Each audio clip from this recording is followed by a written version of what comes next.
Alors bonjour à tous et toutes et bienvenue dans cette vidéo dans le numéro 8 donc, dans laquelle on va voir la notion d'intégrale de Lebesgue en fin de fonction mesurable. Alors allons-y avec eh bien, le plan. Donc déjà on va commencer très facilement, très doucement avec l'intégrale de Lebesgue des fonctions caractéristiques puis des fonctions étagées avec quelques rappels. Ensuite on va voir donc comment étendre cette notion à des fonctions quelconques et on va voir la notion théorique de fonction Lebesgue intégrable. Donc ça va être les fonctions pour lesquelles l'intégrale de Lebesgue va converger. On va voir ensuite que les fonctions Riemann intégrables et les fonctions mesurables sont Lebesgue intégrables, d'accord. Donc ça va nous donner deux énormes classes de fonctions Lebesgue intégrables, d'accord, sachant que la deuxième en fait inclut la première, mais c'est pas grave. Et enfin, eh ben on va voir, donc on a vu les passages à la limite, hein, donc on va voir les théorèmes d'intégration et passage à la limite, donc sous le signe intégral comme on dit, je vous expliquerai ça. Donc premier résultat, les suites uniformément convergentes, qui convergent donc uniformément vers une fonction f, ça va marcher très simplement, mais on n'a pas fait tout ça pour avoir uniformément convergente, on veut quand même un critère moins ambitieux que ça.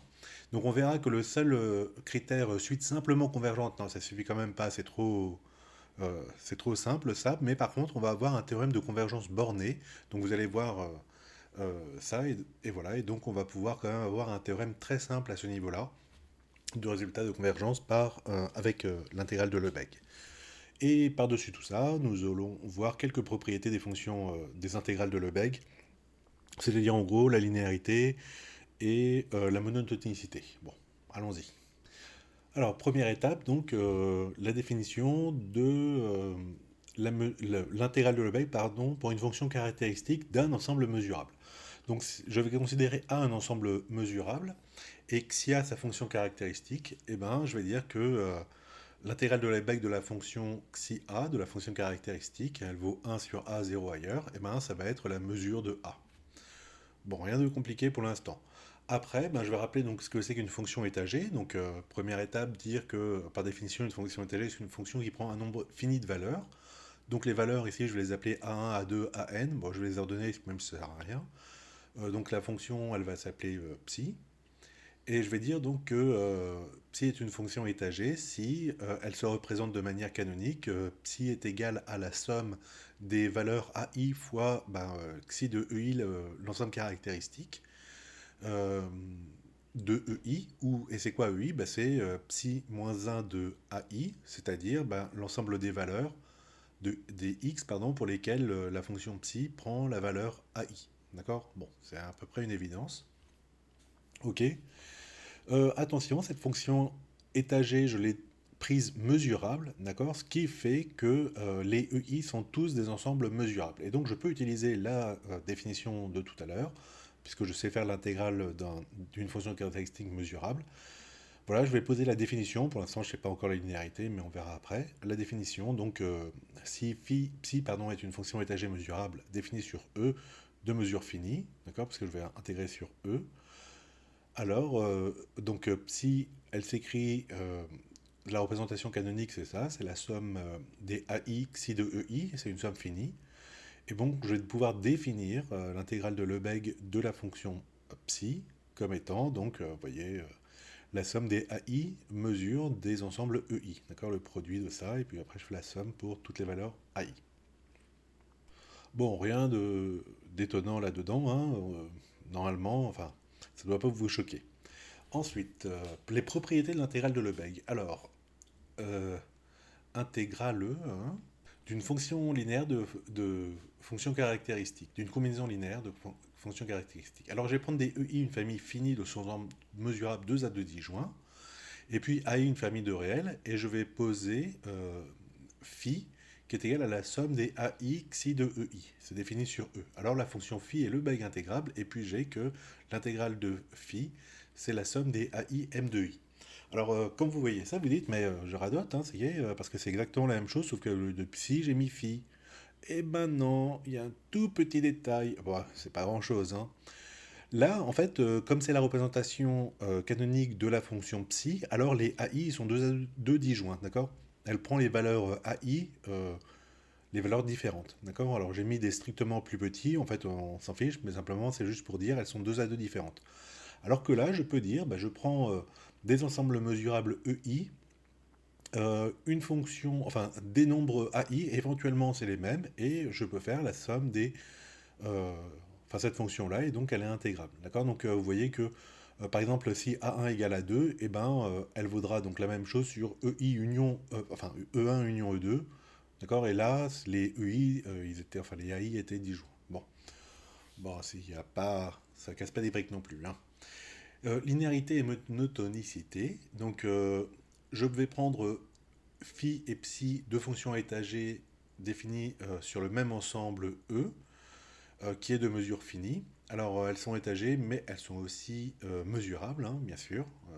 Mesurables, je vais rajouter. Voilà, donc en plus j'ai changé de page, comme ça on voit la fin. Donc, je reprends. Phi et psi sont deux fonctions étagées mesurables, comme ça nous permet de savoir que les EI, là, quand on les définit par les fonctions caractéristiques, par la représentation canonique, comme ça les EI sont toutes des ensembles mesurables. Donc définis sur le même ensemble E de mesure finie. D'accord. Pour l'instant, j'intègre que sur des ensembles finis, de mesure finie.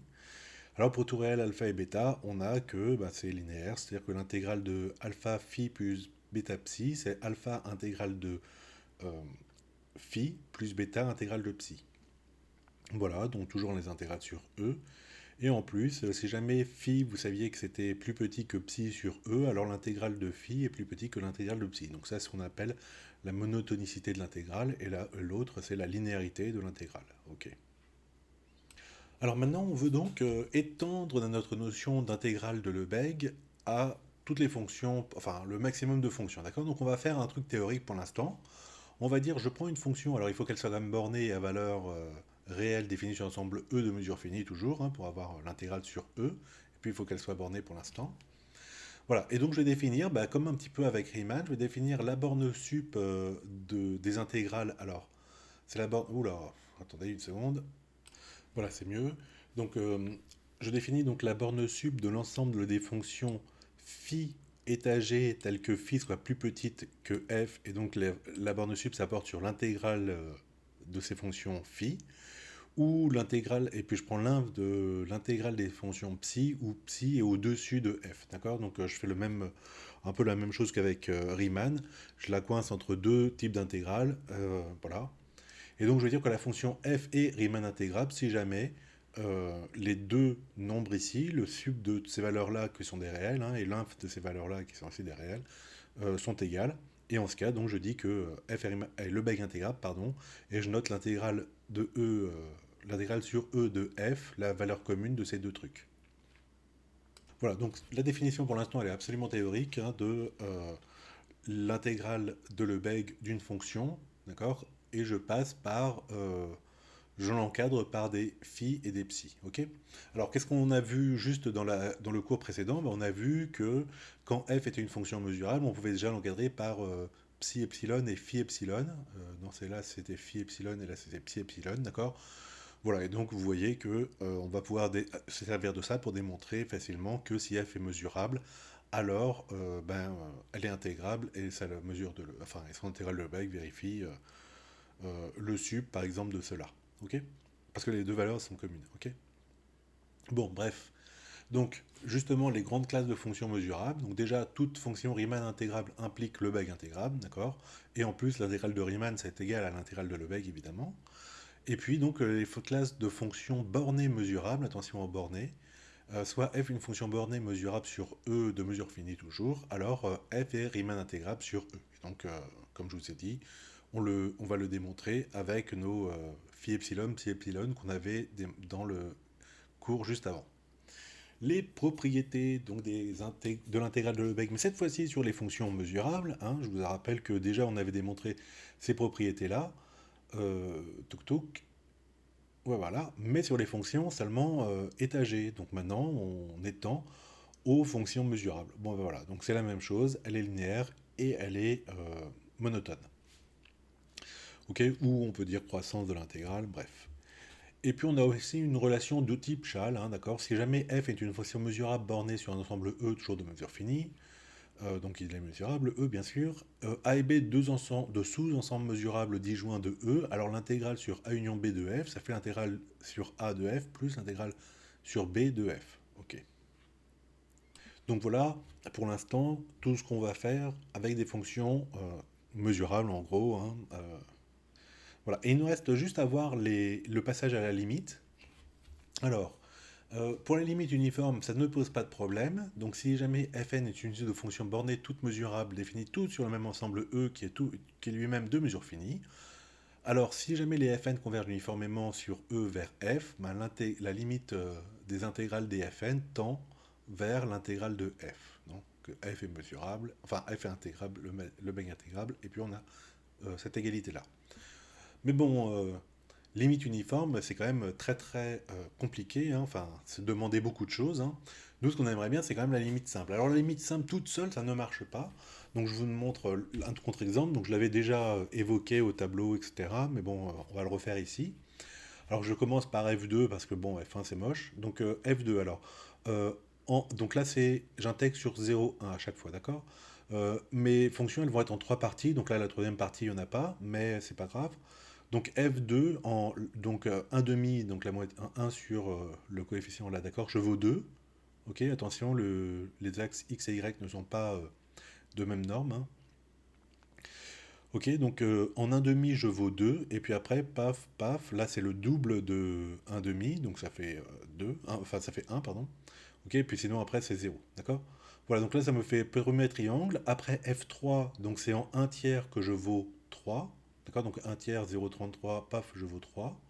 Ok, je pars de 0, je vais jusque là jusqu'à 2 tiers ici, donc 0,66. Et puis après, je suis nul. D'accord. Donc là, on ne le voit pas, mais il y a 0 ici. F4, donc c'est en un quart que je. Donc en un quart, 0,25 ici, je vaux 4, comme vous voyez ici. Donc c'est un segment comme ça. Un segment qui redescend ici, c'est 2 fois un quart, c'est-à-dire un demi. Et puis après, je vaux 0. Ok. Bref, ce sont des triangles, vous voyez, qui sont de plus en plus pointus, de plus en plus petits, et hop, comme ça. D'accord. Alors, chacun de ces triangles, en fait, l'aire sous la courbe, donc l'aire du triangle, là, c'est à chaque fois 1. Pourquoi? Bah, parce que la hauteur, c'est 2 ici, et puis la base, c'est 1, d'accord? Et donc, base fois hauteur divisé par 2, ça me fait 1.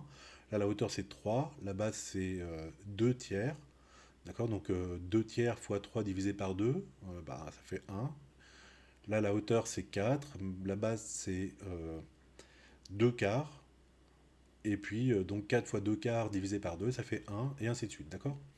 Voilà. Et puis ces fonctions, la suite de fonctions fn, elle va converger simplement vers la fonction nulle. Ok.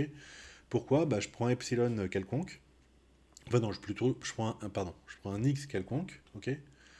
Donc par exemple, tiens, je vais prendre 0,33. Ok. Donc je dis que ça va converger vers 0. Pourquoi? Bah, au bout d'un moment, vous êtes d'accord que là, comme c'est 2 divisé par le n, d'accord, le 2 sur n, il va se trouver ici, d'accord, à gauche de 0,33, puisqu'il tend vers 0, le 2 sur n. Ok.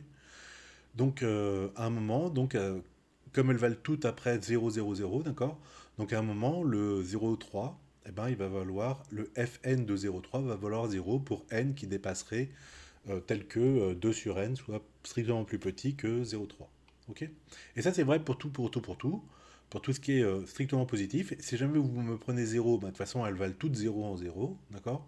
Et sinon, si jamais c'est un petit epsilon, petit petit comme ça, d'accord, de toute façon, il y aura bien un triangle très très pointu comme ça, qui va tomber avant ce epsilon-là, et comme ça, en epsilon, ça vaudra 0, d'accord, parce qu'à chaque fois, c'est le triangle, et puis après 0, ok. Bref, ce sont des fonctions, elles valent toutes l'intégrale, valent toutes 1, elles convergent simplement, pardon, vers la fonction nulle, et donc on ne peut pas avoir un truc comme ça, ok. Alors on est très déçu, hein. Bon, c'était donc un même contre-exemple qu'il y avait dans Riemann, en fait, hein, mais voilà, alors on est très très déçu. Qu'est-ce qu'il va nous falloir ajouter à ça? Alors, convergence simple plus un petit truc, bah, le petit truc, ça va être borné. Donc, c'est pour ça que je dis théorème de convergence bornée, il n'y a pas grand-chose. Soit fn une suite de fonctions mesurables définies sur un ensemble toujours de mesure finie E.